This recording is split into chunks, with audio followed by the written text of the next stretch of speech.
பார்த்தோம்னா மகேந்திர சிங் தோனி ஐபிஎல்லுக்காக சென்னைக்கு வந்திருந்தாரு. அவர் வரும்போதே பார்த்தோம் அப்படின்னா அவரோட டிஷர்ட்ல ஒரு தகவலும் தெரிவிச்சிருக்காரு. அப்படி ஒரு டிஷர்ட்ல இருந்த தகவல் என்ன, அந்த டிஷர்ட்ல இருக்கக்கூடிய யூனிக்னஸ் என்ன, இந்த டிஷர்ட்ல இருக்கக்கூடியது என்ன விதமான வாக்கியம், இது எல்லாம் பத்தி இந்த ஒரு காணொலியில பார்க்க போறோம். இந்த ஒரு காணொலியை கடைசி வரைக்கும் பாருங்க. அனைவருக்கும் அன்பு வணக்கம். நான் உங்கள் மதுரை குருவி. 2025 மார்ச் 22 நடக்க இருக்க 18வது ஐபிஎல் சீசன் தான் பார்த்தோம் அப்படின்னா டோனியோடைய லாஸ்ட் அண்ட் ஃபைனல் ஐபிஎல்னு சொல்லியிருக்காங்க. இந்த ஒரு தகவல் எப்படி கிடைச்சிருக்கு அப்படின்னு பார்த்தோம்னா, இந்த ஒரு தகவலை டோனியே சொல்லியிருக்காரு. இப்படிப்பா டோனி அவனுக்கு ஃபோன் பண்ணி சொன்னாரா, இல்லை வேற எதுவும் பேப்பரில் போட்டிருக்காங்களா, இல்லை வீடியோ எதுவும் போட்டிருக்காங்களான்னு கேட்டிங்கன்னா, அந்த ஒரு அனௌன்ஸ்மெண்ட்டே டிஃப்ரெண்ட்டாக சொல்லியிருக்காரு டோனி. என்ன அப்படின்னா, ஐபிஎலுக்காக எல்லா டீம் பிளேயரும் பார்த்தோம் அப்படின்னா சென்னைக்கு வர இருந்திருக்காங்க. மட்டும் இல்லாமல் இதுக்கு முன்னாடி கொஞ்ச நாள் முன்னாடியில இருந்தே டோனி பார்த்தோம் அப்படின்னா ஐபிஎலுக்காக ப்ராக்டிஸ் செஷனும் ஆரம்பிச்சிருந்தாரு. அதோட தொடர்ச்சியா ஐபிஎல் டீம் பிளேயர்ஸ் எல்லாம் பார்த்தோம் அப்படின்னா ஒருத்தரா சென்னைக்கு பிராக்டிஸ்க்கு வர ஆரம்பிச்சிருக்காங்க.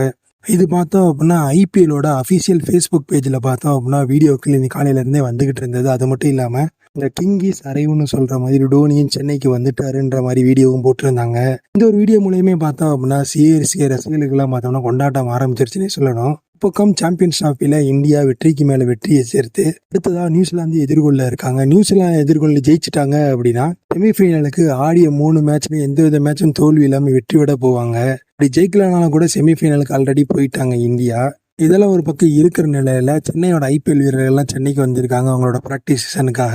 இப்படி ஒவ்வொருத்தராக வரும்போது டோனி வரும்போது பார்த்தோம் அப்படின்னா அவர் டிஷர்ட்ல போட்டுட்டு இருக்க விஷயம் தான் பார்த்தோம் அப்படின்னா இப்போ ரொம்பவுமே வைரலாகவும் போய்கிட்டு இருக்கு. அப்படி அந்த டிஷர்ட்ல என்னப்பா இருந்தது அப்படின்னு கேட்டீங்கன்னா, எனக்கு தெரியும் பெருசா வேர்டிங்ஸ் எதுவுமே எழுதல. ஏதோ புள்ளி கோடு வச்ச மாதிரி 3 வரியில தான் எழுதியிருந்தாங்க. புள்ளியா இருக்குங்கய்யா. என்னடா அந்த சட்டையில புள்ளி கோடுமா இருக்கேன்ற மாதிரி தான் இருந்தது. ஆனா அதுக்கப்புறம் தான் அதை டீகோடிங் பண்ணி பார்த்தோம் அப்படின்னா ஒன் லாஸ்ட் டைம்னு அர்த்தம் வர மாதிரியான மோர்ஸ் கோடு மூலியமா ஒரு படத்தை பார்த்தோம் அப்படின்னா அவரோட டிஷர்ட்ல வச்சிருந்தாரு. இந்த ஒரு ஒன் லாஸ்ட் டைம் தான் பார்த்தோம் அப்படின்னா டோனியோட இந்த ஒரு கடைசி எடிஷன் தான் இருக்குமோன்ற மாதிரி தகவலும் சொல்லிக்கிட்டு இருந்தாங்க. மட்டும் இல்லாம சிஎஸ்கே ஒரு வெற்றியோட முடிச்சு வைக்கிறதுக்காக டோனி இந்த ஒரு மேட்ச் கடைசியா விளையாடுவார்னு நினைக்கிறேன். இந்த ஒரு மோர்ஸ் கோடு விவகாரம் பார்த்தோம் அப்படின்னா ரொம்பவே வைரலா போய்கிட்டு இருக்கு. ஃபேஸ்புக், ட்விட்டர், இன்ஸ்டாகிராம், எக்ஸ் எல்லாத்துலயும். சரிப்பா டோனி வராரு, கடைசி ஐபிஎல் ஆடப்பறம் எல்லாம் சரி. அது என்ன இப்போ மோர்ஸ் கோடு அப்படின்னு கேட்டிங்கன்னா, இந்த ஒரு மோர்ஸ் கோடு பார்த்தோம் அப்படின்னா 1830வது வருடம் சாமுவேல் மோர்ஸும் ஆல்ஃபிரட் வயலும் கண்டுபிடிச்சது தான் இந்த ஒரு மோர்ஸ் கோடு. இது எப்படி இருக்கும் அப்படின்னு பார்த்தோம்னா டாட்டு கோடு ஸ்பேஸ் விட்டு வரும், ஸ்பேஸ் இல்லாமல் வரும்.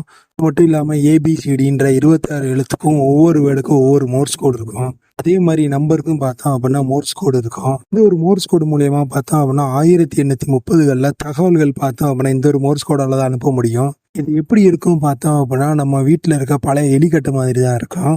ஒரு மேஜை இருக்கும், ஒரு மேஜை மேலே தான் பார்த்தோம்னா சின்ன எலிக்கட்டை மாதிரி இருக்கும். அது மேலே ஒரு பெல் அடிக்கிற மாதிரி இருக்கும். இந்த லீவரை தட்ட பார்த்தோம் அப்படின்னா ஒவ்வொரு வேர்டாக ரெக்கார்ட் ஆகும். இது ஒரு லீவரை சும்மாலாம் தட்ட முடியாது, அதுக்குன்னு ஒரு கேப் இருக்கு, அதுக்குன்னு ஒரு டைமிங் இருக்கு. இந்த மாதிரி அந்த லீவரை பயன்படுத்தும் போது தான் பார்த்தோம் அப்படின்னா இந்த ஒரு மோர்ஸ் கோடு தகவலானது போகும். இந்த ஒரு மோர்ஸ் கோடு தகவல் பார்த்தோம் அப்படின்னா அன்றைய காலத்துல கப்பல்களில் பயன்படுத்தப்பட்டுச்சு. இதன் மூலயமா பக்கத்துல இருக்க கப்பலுக்கு தகவல் தெரிவிக்கவும், அது மட்டும் இல்லாம கப்பல்ல இருந்து பக்கத்துல இருக்க போர்ட்டுக்கு தகவல் தெரிவிக்கவும் இந்த ஒரு மோர்ஸ் கோடை தான் பார்த்தோம் பயன்படுத்தியிருக்காங்க. இப்படி 1830 பயன்படுத்த இந்த ஒரு மோர்ஸ் கோடு பார்த்தோம் அப்படின்னா காலப்போக்கில் வழக்குழிஞ்சு போயிருந்துச்சு.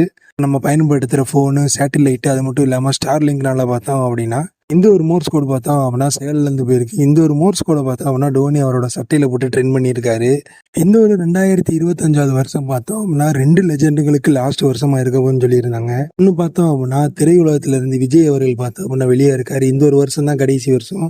அது மட்டும் இல்லாமல் தளபதி 69 ஜனநாயகன் தான் பார்த்தோம் அப்படின்னா அவரோட கடைசி படம்னு சொல்லியிருக்காரு. எப்படி ஜனநாயகன் பட பூஜை வீடியோக்கு முன்னாடி ஒரு ப்ரொமோ வீடியோவில் பார்த்தோம் அப்படின்னா ஒன் லாஸ்ட் போட்டிருந்தாங்க.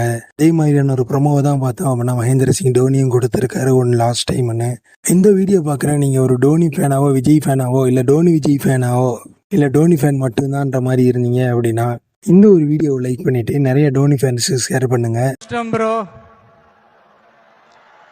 ரொம்ப கஷ்டம் ப்ரோ. நான் டோனி ஃபேனும் கிடையாது, விஜய் ஃபேனும் கிடையாதுன்னு சொல்றாங்க. இந்த வீடியோ பார்த்துட்டு உங்க ஃப்ரெண்ட்ஸுக்கு ஷேர் பண்ணுங்க. What bro, it's very wrong bro, it's very wrong. இதோட இந்த ஒரு காணொலியை முடிச்சுக்கலாம். இந்த ஒரு காணொலி பிடிச்சிருந்துச்சா லைக் பண்ணுங்க. இந்த தகவல் உங்க நண்பருக்கும் தெரியணும்னு நினைச்சா ஷேர் பண்ணுங்க. மேலும் இது மாதிரியான இன்ட்ரெஸ்டிங்கான தகவலை தெரிஞ்சுக்க மதுரை குருவி சேனலை சப்ஸ்கிரைப் பண்ணிக்கோங்க. மறக்காம பக்கத்தில் இருக்கக்கூடிய பெல் ஐக்கனை கிளிக் பண்ணிக்கோங்க. அப்பதான் நாங்க போற வீடியோ உடனுக்குடன் உங்களை வந்து சேரும். மேலும் இது போன்ற இன்னொரு சுவாரஸ்யமான தகவலுடன் உங்களை சந்திக்கிறேன். அதுவரை உங்களிடமிருந்து விடைபெறுவது நான் உங்கள் மதுரை குருவி.